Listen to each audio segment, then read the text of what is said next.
Барлықтарыңызға сәлем. Бүгін мен сендерге 1930 және 1940 жылдарда Қазақстанның әлеуметтік-экономикалық жағдайы туралы айтып беремін. Бұл кезең халқымыздың тарихындағы ең ауыр әрі күрделі уақыттардың бірі болып келеді. Бір жағында индустрияландыру саясаты жаңғыру процесі жүрсе, екінші жағында ұжымдастыру мен ашаршылық сияқты алапат қасіреттер орын алған болады. Біздің бірінші тақырыбымыз ол индустрияландыру саясаты және оның қайшылықтары болып келеді. 1930 жылдары кеңес өкіметі Қазақстанды жедел қарқынмен индустрияландыру осыны бастаған. Сол кезде Қазақстан ауыл шаруашылық аймағы ғана болса, кеңестік билік оны өнеркәсіптік шикізаттық базаға айналдыруды көздеген болатын. Осы мақсатпен елімізде көптеген ірі зауыттар мен өндіріс орындары ашылған болатын. Бұл жылдары Қазақстанда Қарағанды көмір бассейні, Балқаш мыс қорыту комбинаты, Шымкент қорғасын зауыты деген сияқты, Жезқазған кен металлургия кешені, Ембі мұнай кәсіпшіліктері, Түрксіб темір жолы сияқты нысандар салына бастаған. Бұл Қазақстан өнеркәсібінің шынайы бастамасы болған. Жаңа қалалар пайда болып, жұмысшылар саны арта бастаған. Өндіріс көлемі бірнеше есе өскен болатын. Бірақ та индустрияландырудың қайшылықтары да болған, өте көп болған. Біріншіден, өнеркәсіп толықтай шикізат өндіруге бағытталған болатын. Мысалы, көмір, мұнай, мыс қорғасын дайын өнімге айналмай, бірден орталыққа жөнелтілген болатын. Екіншіден, ол жергілікті қазақтар жаңа өнеркәсіпке өте аз тартылған.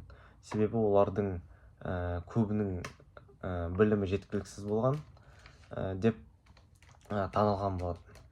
Негізі маман кадрлар Ресей мен Украинадан әкелінген болатын.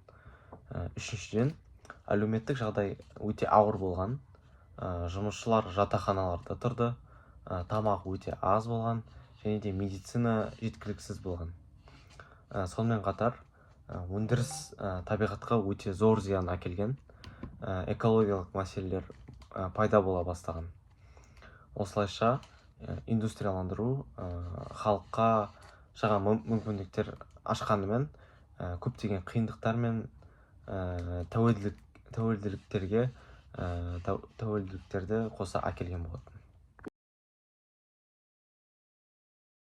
Келесі тақырыбымыз ол ауыл шаруашылығын жаппай ұжымдастыру және оның зардаптары. 1930 жылдардың басында кеңес өкіметі ауыл шаруашылығын жаппай ұжымдастыруды бастаған болатын. Бұл саясаттың негізгі мақсаты ол жеке шаруашылығын жойып тастап, Қазақстан жерінде барлық халықты колхоздар мен совхоздарға біріктіру болған.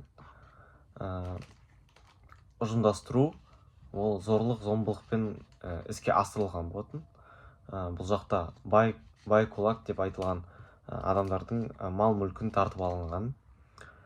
Мысал келтірсек, Қазақстанда осы 30 жылдарға дейін қазақтарда 40 миллион мал болса, одан кейін 4-5 миллион малға азайып кеткен болатын. Сол 29 жылда 40 миллион болса, 33 жылға қарай 4,5 миллионға жеткен болатын.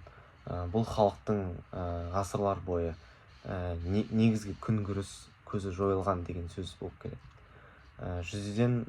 Жүздеген мың қазақ амалсыздан Қытайға, Моңғолияға, Иранға, Ауғанстанға көше бастаған. Кейбір ауылдарда халықтың жартысының көбі жоғалған болатын, яғни қайтыс болған болатын. Ұжымдастыру тек қана экономиканы ғана емес, ол деген халықтың тұрмысы мен дәстүрлі өмір салтын түбірінен өзгерткен болады.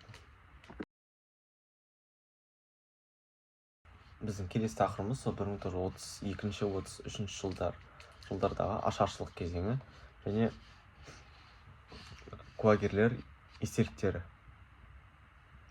Ұжымдастырудың тікелей салдары ол 1932 және 1933 жылдардағы ашаршылық кезеңі болып келеді. Бұл тарихи қасірет қазақ халқының жартысына жуығын жалмады, яғни жартысынан жуығын қырып тастаған. Осы кезеңде қазақ жерімізде 2 миллионнан астам адам қаза тапқан. Яғни өткен тақырыпта айтып кеткендей, біздің қазақтардың малдары 90%-ға жуық барлығын алып кеткен болатын. Куәгерлер ашаршылық туралы осылай айтқан: ауылдар қаңырап бос қалды, адамдар аштықтан әлсіреп жолда құлап жататын, балалар панасыз қалып үйлерді аралап нан сұраған, адамдар жейтін тамақ таппаған соң тері қайнатып шөптің тамырын жеуге мәжбүр болған. Кейбір үйлерде бірнеше адам қатарынан аштан көз жұмған болатын. Бұл естеліктер аштықтың масштабын қаншалықты үлкен болғанын дәлелдейді, және де әрбір отбасы бұл трагедиядан зардап шеккен болады. Келесі тақырыбымыз сол аштық жылдары қазақ зиялыларының іс-әрекеті. Қазақ зиялылары бұл жағдайды тоқтату үшін барынша қатты күрескен. Мысалы айтсақ, Тұрар Рысқұлов ол Сталинге бірнеше рет хат жазып, Қазақстандағы ашаршылық туралы дәлелдеп көмек сұраған болатын. Ораз Исаев аштық аймақтарға түрлі азық-түлік бөлуді ұйымдастырған. Санжар Асфендияров, Мұхтар Әуезов, Сәкен Сейфуллин сияқты тұлғалар жетім балаларды қорғап, ашыққан халыққа көмектесу шараларына араласқан болатын. Алайда кеңес билігі бұл әрекеттерді ұлтшылдық деп бағалап, көптеген қайраткерлерді кейін қуғын сүргінге ұшыратқан болатын.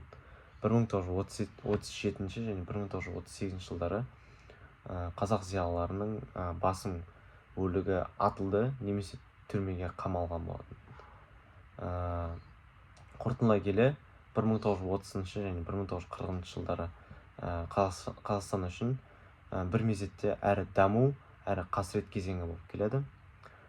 Индустрияландыру жаңа зауыттар мен қалаларды әкелсе, ал ұжымдастыру мен ашаршылық халықтың жартысына жуығын жойған алапат трагедия болып келеді. Қиындықтарға қарамастан қазақ зиялылары халқын қорғау үшін үлкен бар күшін салған болатын.